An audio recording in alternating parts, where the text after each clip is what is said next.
Bottom of the first inning, McCade Brown making his 4th big league start. And he'll face Fernando Tatis Jr. to begin things for the Padres tonight. Here's the rest of their Southwest batting order for Mike Schilt. Luis Arraez, Manny Machado. Then it's Gavin Sheets batting cleanup. Ramon Laureano in the 5 spot. Merrill, O'Hearn, Cronenworth, and Fermin. And for McCade Brown, needs some good to pick up that confidence level. It's been a rough first 3. Well, and primarily it's come against a slider this year for McCade. 7 of the 15 hits he's given up, including both home runs, have come off that slider. Good fastball moving on the outside corner, and it's 0-1 on Fernando Tatis. 5 days ago, he had a great first inning. 3 ground outs. Pretty quick, and then he ran into all kinds of issues in the second inning. I think the thing that we're not really used to seeing, because this was nowhere in the scouting reports or anything, are the walks and the hit batters. There's that good slider. Do you think that's a product of a young major leaguer suffering through some nerves, as one would expect? Yeah, I think so, but I also think he's trying to guide the ball a little bit, right, instead of just letting it rip. I feel like he's trying to make that perfect pitch that every young player tries to make when they first get here, especially when they get ahead in counts.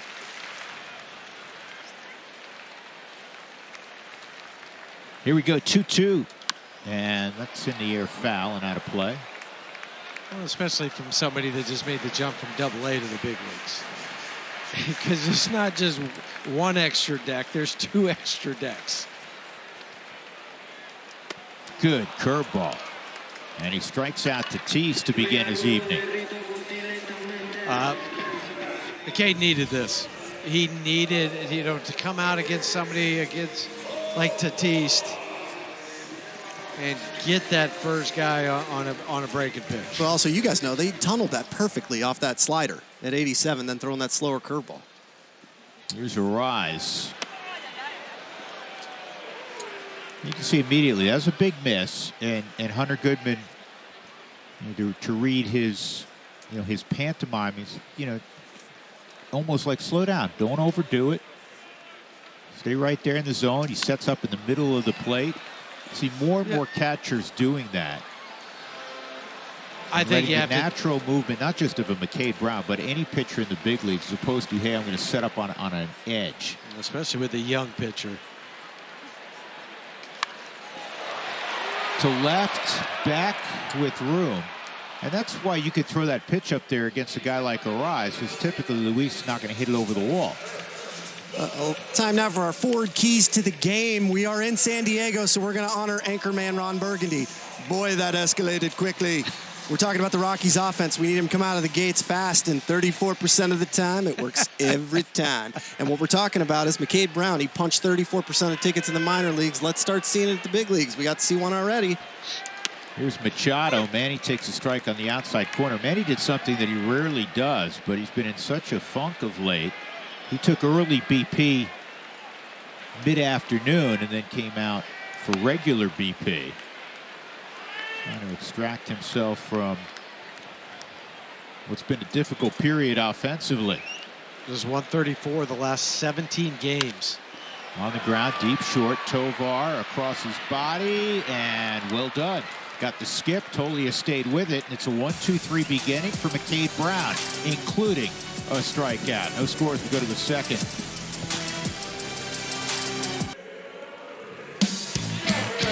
The Rockies defense is presented by York Space Systems. Brent Doyle has 2 gold gloves. Brent Doyle always plays great defense. Brent Doyle in the last week has made multiple wonderful catches. McCade Brown, inning number 2. He had a very good first inning. Strikeout, fly out, ground out. If you look at Doyle, the second inning in his last outing against San Diego really got him. And that's a good curveball. That yakker's in there for a strike. It's 1-1 on Gavin Sheets. That's where you hope he learned something from that last start in the second inning. What went wrong? There you go. Right back to the big man, and he flips to first. So Sheets is retired. And that'll bring up the former A and the former Baltimore Oriole, Ramon Laureano.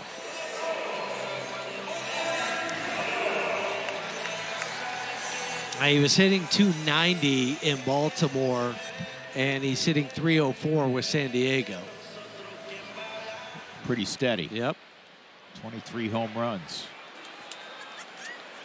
Way outside, ball one. This is the 54th start this year by a rookie pitcher for the Rockies,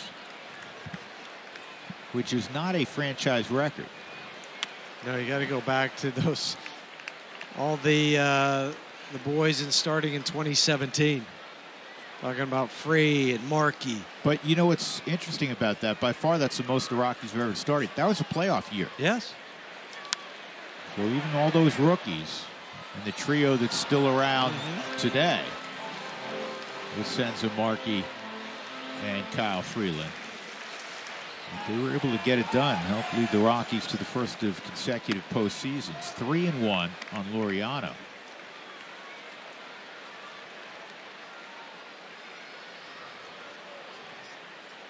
The 54 starts by rookies is the most in baseball this year as McCade walks Laureano.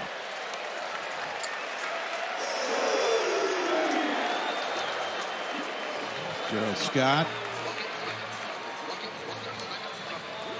Second in terms of rookie starts this year in Major League Baseball, 14 behind the Rockies, are the Milwaukee Brewers. And the Brewers, we know, where they're have had a gorgeous year. They're looking to lock up a playoff berth. I'm a little surprised that the Dodgers aren't closer, just given how their starting rotation has been decimated by injuries throughout the season. Well, in terms of number of different starting pitchers, the Dodgers are up there. Most pen innings, the Dodgers are at the top. 2 strikes on Jackson Merrill. So important here, and he's gotten ahead of Merrill after the walk to Laureano to settle back in and not all of a sudden kind of unwind as it happened in his last outing. And he started to have big misses after a really good start. Well, I think, Corey touched on it a moment ago, how, it seems like it speeds up. That happens to every young guy. Speeding up the game. That's what the great ones do. They slow it down.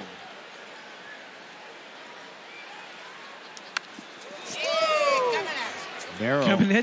Coming right at you. Oh, yeah. I don't know if you could see me from up there. I could. I got a little active. I saw you. Well, only because we got the swivel camera coming in front of me, and when he moves, I got to move with him. Because if I don't, I can't see the baseball.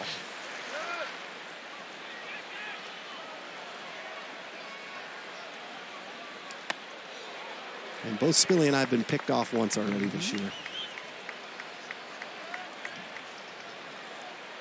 1-2 on Jackson Merrill.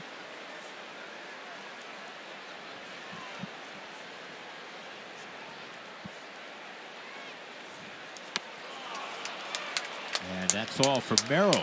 That's the second strikeout for McCade Brown. He's spinning it well. Well, this is a tight one. That's a really tight slider. And had enough depth to it to get Jackson out in front. Now another left-handed bat, Ryan O'Hearn. I think that was the key to it, Huey, was that vertical depth. Yeah. As hitters, we think slider, we think horizontal. And I think you could tell by Jackson's bat path, that's what he was going for.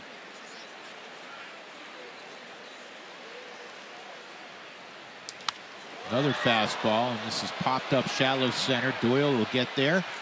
And McCade Brown with 1 out walked Laureano, but then he got right back in the zone, got the strikeout of Merrill, weak contact from O'Hearn.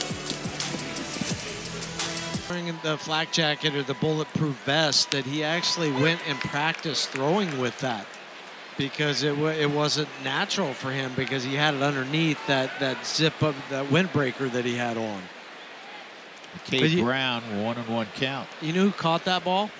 Former Rocky Todd Green. Yep. He was the catcher for that first pitch. Can you imagine doing that in that moment? Next time we run into Greeny, got to ask him if he has what memorabilia he has from that time period. Greeny's son's a catcher, pretty good prospect. Well, If he's like his dad, and we have a I've little bit of a seen scouting his swing. report, he's probably got short levers and he has a ton of power, Yes. especially on the pull side. Well, his daughter is a phenomenal tennis player as well. This ball in the air to left center field. Dak puts his glove out, says I got a beat on it, short of the track.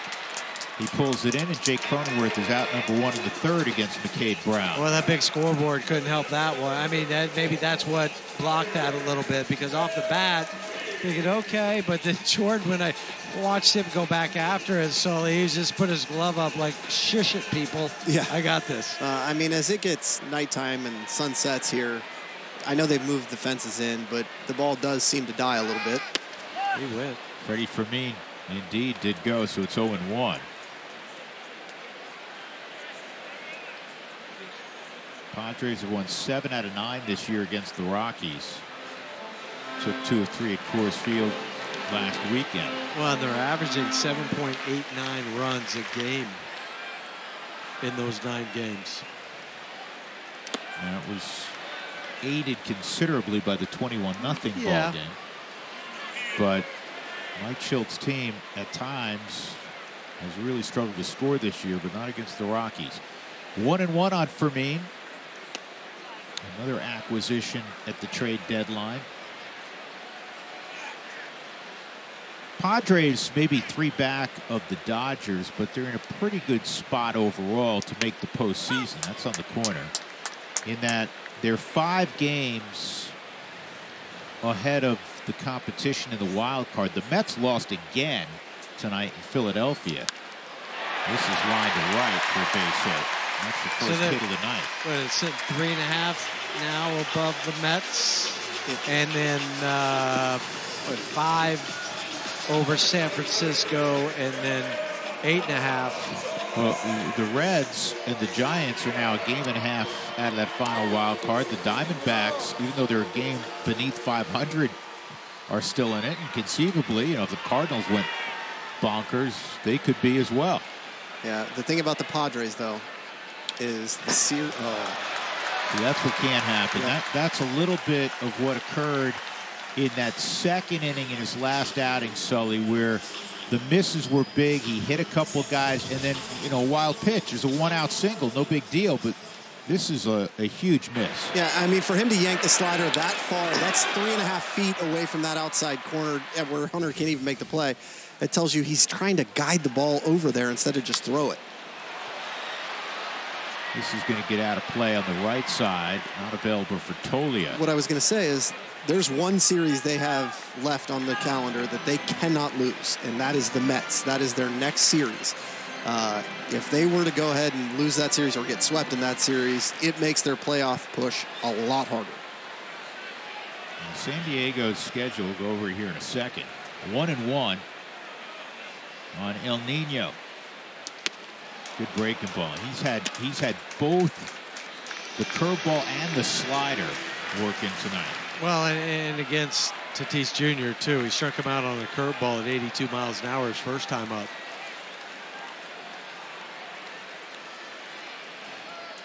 And another dandy. That's a hard curveball, power curveball, however you want to describe it. That's the 3rd strikeout for McCade. One got the same result as it did in the first inning. Got Fernando Tatis Jr. to swing through it. Thought he could get it, then right there, he's like, nope. In the last 4 days, as Arise takes high ball 1. Last 3 days, let me correct that. The Padres are 0 for 15 with runners in scoring position. And in the game they won a few nights ago against Cincinnati, they had only 2 hits with runners in scoring position. Yeah, they won that game on a 10th inning sac fly from Tatis. Now, I was actually here yesterday. I flew in for you guys. I can say this, it looked like they were playing really tight once it passed the 5th inning, defensively and offensively. They made some miscues on defense I wasn't used to seeing. You wonder if they feeling it. Yeah, I think so, honestly. You know what, though? And help me out here, guys, because you look around, you got, Tatis has been around, Arise, Machado, Laureano, Sheets. You know, Merrill's still young. Cronenworth, you got a lot of veteran guys. Yeah, but they got the focus on the wrong thing. Right now they're focusing on catching the Dodgers, right? That's not what you have to think of if you're trying to just push for the playoffs. You have to focus on one win at a time, not catching the Dodgers. And in doing that, it's making them play a little tighter.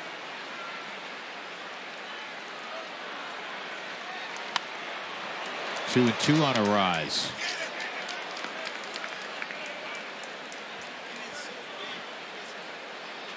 I hope Tony Gwynn made that play. Gee, Did that go in the television booth? yeah, it certainly looked like it did. Tony's on the TV side tonight for our buddy Mud with Don Orsillo.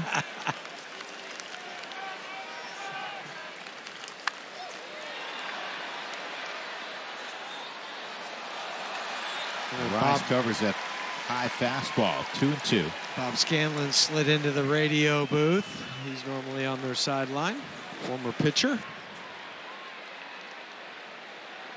It's really odd seeing Scan in a polo shirt and not a fancy suit. He likes to dress well. On the sidelines, on the TV side normally. 3-2 on a rise. What are we at now? 126, 127 plate appearances for a rise. No punch outs versus the Rockies. Something like that.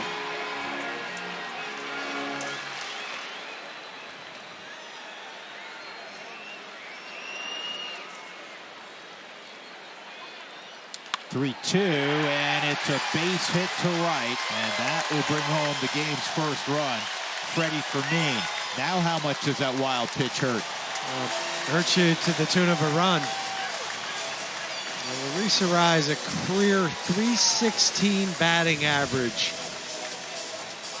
He gets a fastball that's up, and he just has that unique bat-to-ball skill. Right over the head of Tyler. That's Rise's 55th RBI. Pulled the fastball. Oh, it's 1-0, not 0-1. 1-0 on Manny Machado. Arraez and Altuve, the only active players with a career 300 average. We ran that graphic out in Los Angeles, and Freddie Freeman was on it, but Freddie has dipped to 299.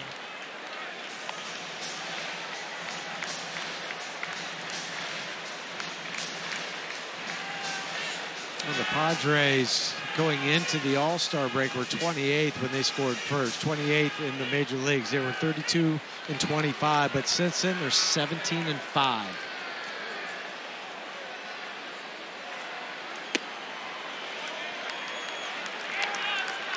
Swing pitch count, and it goes in favor of Machado. 2-1 as the slider was outside. Pitch count's okay right now. If you can put this inning down in the next pitch or two. Arraez will run occasionally. He's got 10 bags. Only been caught 3 times. Padres as a club have stolen 97 bases.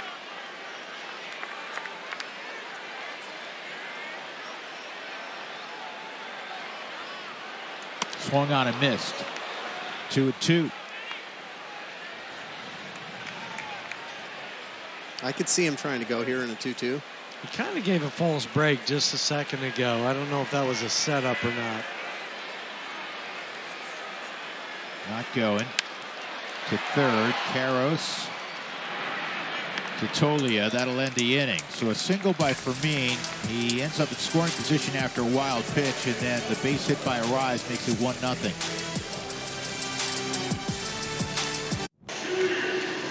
Well, the Rockies host the Miami Marlins. That's on Saturday, on September 16th through the 18th at Coors Field. Come out and enjoy great September baseball and cheer on your Rockies. Tickets are available today at Rockies.com/tickets. Good running fastball swung on a miss by Gavin Sheets. McCade Brown has had good movement on that two-seamer, and he has shown terrific curveball and slider. That curveball didn't land. 1 ball, 1 strike.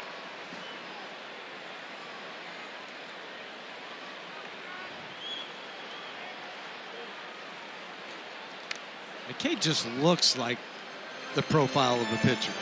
There's no question. He's 6'6". He's probably 245 pounds. Ball comes out of his hand easy. I don't think it's an easy pickup because he's closed a little bit. Wouldn't you agree, Sully, as he gets the strikeout on Sheets? Yeah, he's definitely got crossfire, right? He lands closer to the third base side, so it creates an angle. I think if he probably moved to the first base side, it'd be real deadly. But he gets that fastball up in under the hands of Sheets nicely. Laureano drew a walk in the second.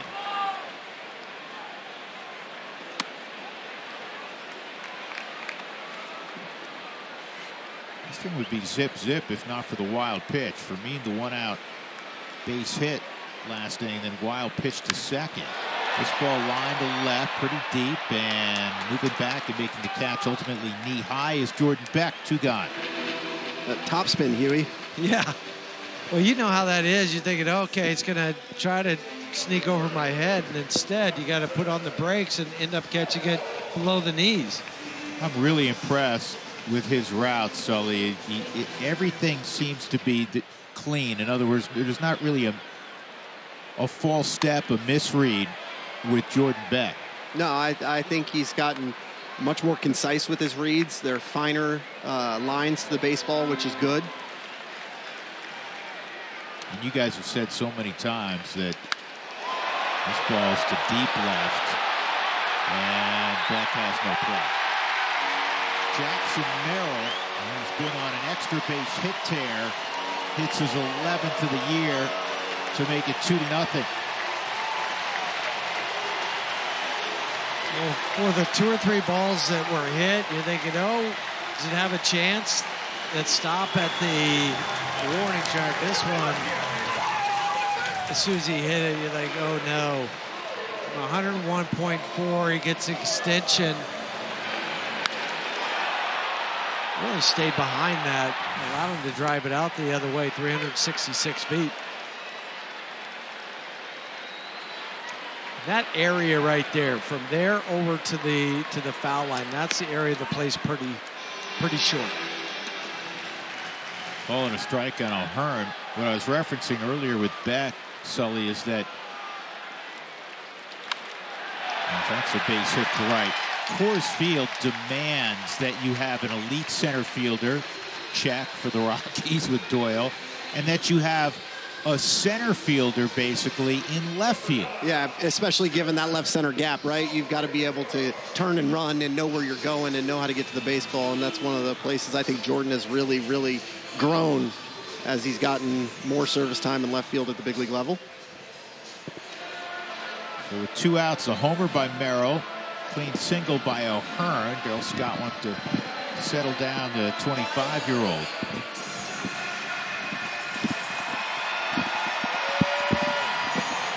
We got Cronenworth coming up. And Cronenworth presents a couple of problems. First of all, he's a professional veteran hitter, but he forces you in the zone. And that's what he's done since he broke into the big leagues, right? He always felt like he was going to battle you, not giving it bats away.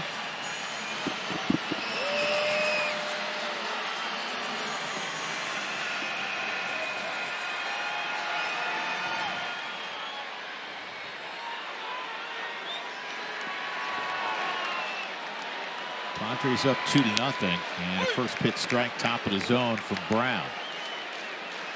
Cronenworth hit the ball pretty well to left in the 3rd inning that Beck caught just shy of the track.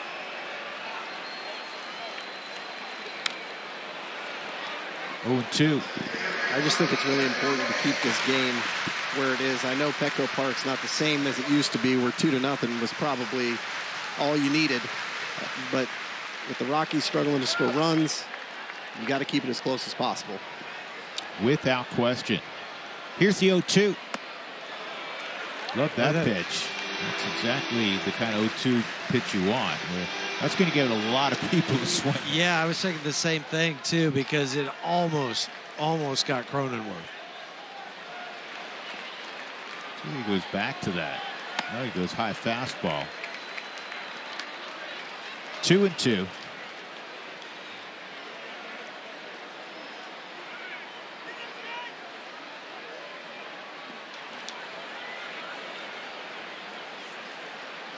Well, Hearn off first. And that one slipped out of his hand. Is that a product of again, where you're trying to make, quote unquote, a Hall of Fame pitch? Well, I think it from that 0-2 pitch that he didn't swing at. So now you're thinking, I got to make this one better than that because he didn't swing at that one. Runner going 3-2, and Cronenworth, who is behind 0-2, draws a walk. And that's what we were talking about with him. He does not expand. And now after the home run, you have two more guys reach, and you got Freddie Fermin. But I want you to think about the 4 pitches after the 0-2 count. None of them were something a hitter was going to fire at. They're all pitches that are chase pitches or expand pitches. I see Jaden Hill just got up. Get loose. Fermin punched a single to right his first time.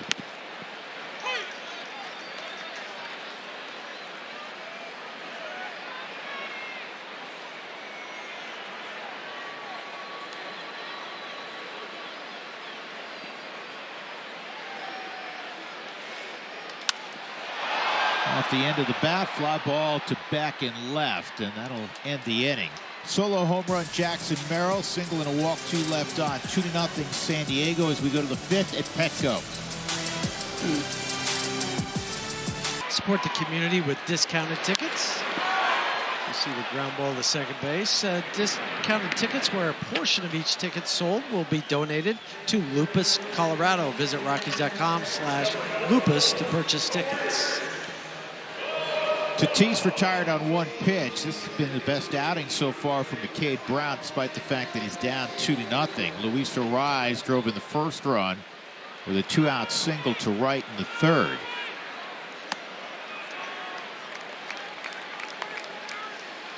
Well, I'm sure his pitching coach and Justin Parker at IU is keenly watching this one, and a watch tomorrow night with Tanner Gordon.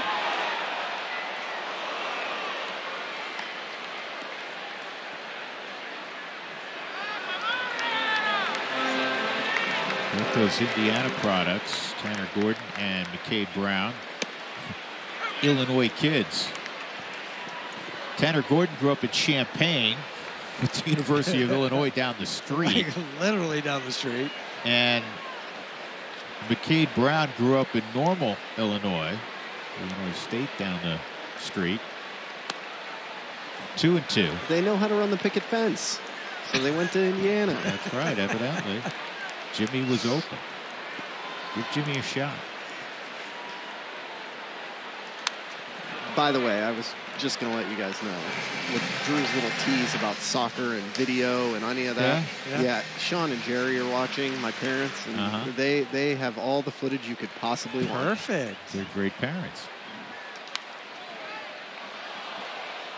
You know what I mean, Sully? It's like a soccer tradition. Yeah. You know, you act like you're done, the world has ended, you get carted off on the litter, you know, and the next thing you know, you're back in there running a 4.540 down the wing. One of my most proudest achievements is the fact that I never took a dive in soccer. See, that's not really your personality. I would have been surprised. I'm being dead serious. I never once took a dive. Good for you. Did you guys know about that back playing high school God, yeah. soccer? I had some teammates, especially the higher up I got, that were specialists at it. Especially you get in the box, they knew how to draw contact, get a PK. That's a magician right there. That's and I say this with the greatest of admiration and respect. That's the late Tony Gwynn. That's the kind of hit that was. Just there's no place to play him. You just have to play him straight up. The head positioning, so much now is just, that one plain swing. He can manipulate the bat, though. And there's Tony's statue. So McCade Brown is going to depart with 1 out in the 5th inning. And there's a lot of positives tonight for McCade as he'll give way to Jaden Hill.